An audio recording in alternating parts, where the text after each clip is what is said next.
সম্পর্ক অবিলম্বে ছিন্ন করতে হবে। বিরুদ্ধে বাণিজ্যিক অবরোধ ও নিষেধাজ্ঞা আরোপ করতে হবে।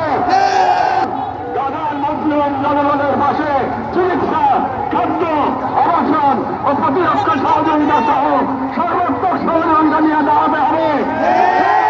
আন্তর্জাতিক পর্যায়ে ইসরায়েলকে এক ঘরে করতে সক্রিয় কূটনৈতিক অভিযান শুরু করতে হবে। ভারতের হিন্দুত্ববাদী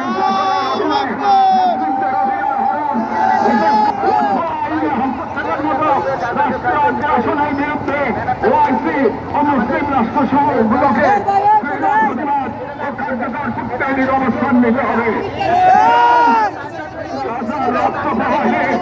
আমরা লজ্জিত হওয়ার আগেই গাজার পাশে দাঁড়ানোই অন্যের জন্য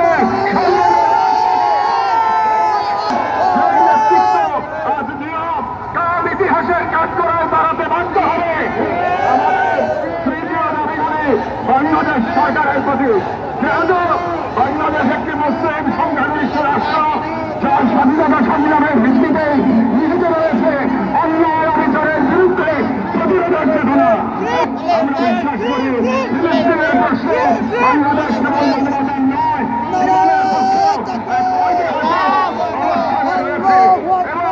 একটি গণতান্ত্রিক রাষ্ট্র হিসেবে সরকারের দায়িত্ব ইমানি ও নৈতিক আকাঙ্ক্ষার প্রতি শ্রদ্ধা রাখা এবং বাংলাদেশের জনগণ জনগণের পাশে থাকার অঙ্গীকার করেছে। তাই রাষ্ট্রীয় পর্যায়ে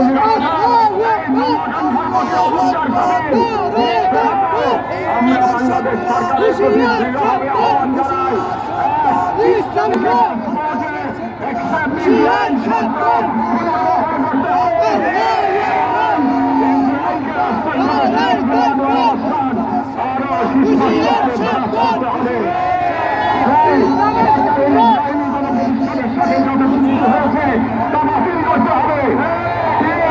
রাষ্ট্রীয়ভাবে গাজায় ত্রাণ ও চিকিৎসা সহায়তা পাঠানোর কার্যকর ব্যবস্থা নিতে হবে।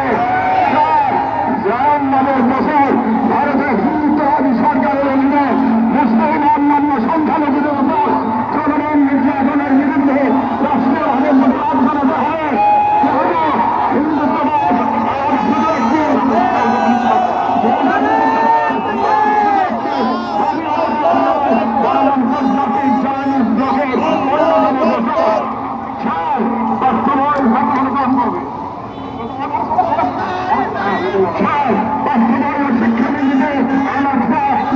মুসলিমদের সরকারের ইতিহাসকে অন্তর্ভুক্ত করতে হবে। মুসলিমদের জন্য নিজেদের ইতিহাস, ঐতিহ্য, আত্মপরিচয় নিয়ে মনে রাখে। কারণ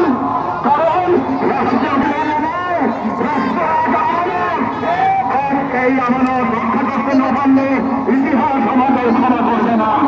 আমাদের নিজেদের প্রতি যারা মূলত একটি অঙ্গীকার দেওয়া এবং বিশ্বাস করে অঙ্কুশ তেমন একটি শহর নয়, এটি ইমানের অংশ। আমরা জানি বাংলাদেশের ব্যক্তি অন্য কারা হতে না, আমাদের এই কোনো প্রজন্মের হাতে কারে হবে। এবং আমি জাহান্নামের প্রতিষ্ঠা মূলত আমাদের নিজেদের আত্মবিশ্বাসের ফল। এবং আজ যদি আমরা প্রস্তুত না হই তাহলে আল্লাহ না করুন, তাহলে আমাদের সন্তানরা হয়তো আমাদের বাংলাদেশ পাবে যেখানে হিন্দুত্ববাদ ও জাহান্নাবাদ অবস্থে নতুন গাজা তৈরি করবে। এবং গাজা আমাদের জন্য হয় না, যেখানে আমরা দেখতে পাই কিভাবে বিশ্বাসী হওয়া হবে কেবল বেঁচে থাকা নয়, সঙ্গে সেহেতু আমরা এই মাটির মানুষ, এই মুসলিম এই মায়ের সন্তান এবং সর্বোপরি মুসলিম সদস্য একটি অঙ্গীকার করছি। আমরা সকলে স্বতঃস্ফূর্তভাবে বয়কট করব প্রত্যেক সেই পণ্য স্থানীয় শক্তিকে যারা ইসরায়েলের দখলদারিত্ব টিকিয়ে রাখে। আমরা আমাদের সমাজ এবং ভবিষ্যৎ প্রজন্মকে প্রস্তুত করব যারা ইসলাম অমুসলিম মোল্লা আহমদ সকল প্রতীক অন্দরসূর্য সংরক্ষণ অপসারণ থাকবো ইনশাআল্লাহ।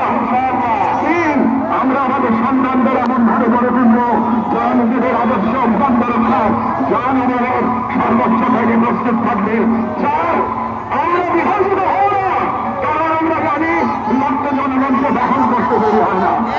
আমরা ঐক্যবদ্ধ থাকবো যাতে এই বাংলাদেশ কখনো কোনো হিন্দুত্ব অভিযোগের পরবর্তী গাজায় পরিণত না হয়।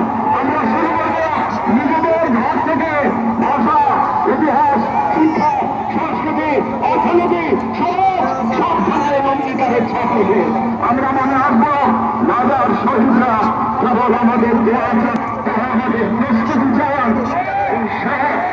শেষ কথা, শান্তি বর্ষিত হোক গাজার সম্মানিত অধিবাসীদের উপর, তাদের নাম যারা নদী সবার করেছেন, যারা বিচার ইমানের প্রত্যাহার দিয়েছেন, যারা ধ্বংসস্তূপের মাঝেও অগ্নি যারা আগুন জ্বলেছেন, বিশ্বের অধিবাসীরাবার যন্ত্রণা হাসিটিকে বুকের মাঝে ধারণ করেছেন, শান্তি বর্ষিত হোক তাদের প্রতি যারা নাম লিখে গেছেন ইজ্জতের খতিয়ানে, শান্তি বর্ষিত